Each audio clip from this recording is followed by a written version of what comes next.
I'm asking you just a few questions on, like, Vietnam and what it was like. So, what was your opinion personally on the war when it got started?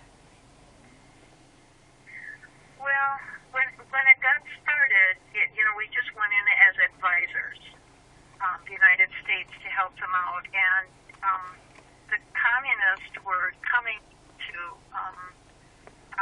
Vietnam, and we wanted to, I think, as government, help our allies, which was South Vietnam, and so we started out as advisors. So I was initially for that because, we didn't want the threat of a communist takeover. We thought people would be better off if they could live in a democracy. Of course, it really wasn't a democracy, but they were our allies, and so initially I was for it, yes. Yeah, so, and kind of along the same lines, how did your opinion change as the war progressed, or did it stay the same? Well,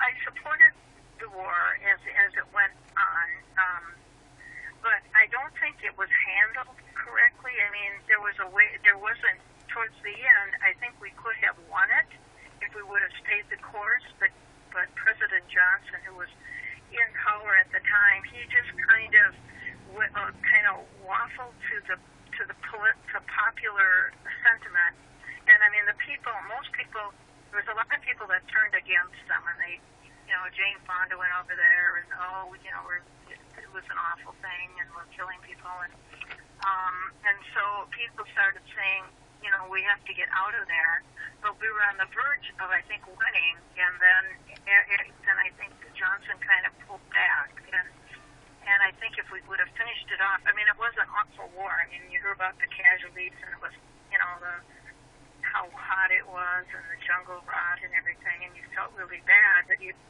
still thought it was a good cause. But then when Johnson just said, no, we're pulling our forces out, well, then I think the cause was lost at that point. Yeah, so was there anything that was different than peacetime on the home front that you had to make adjustments to due to the war going on? Well, not really. The one thing, and it didn't really affect Minnesota so much, is that the protests started coming, just like these Baltimore protests and other protests.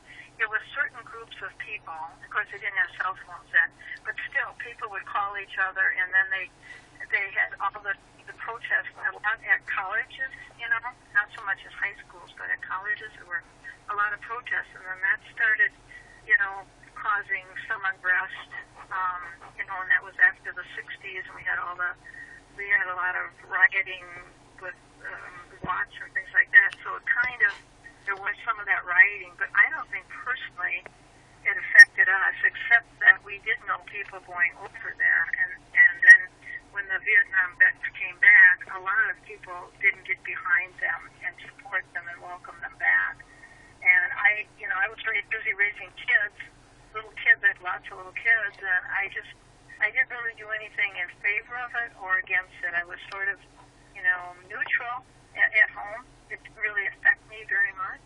Yeah. Except I felt bad for, all the sorrow that was going on around it.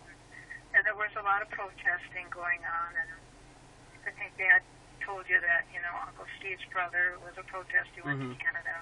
Yeah.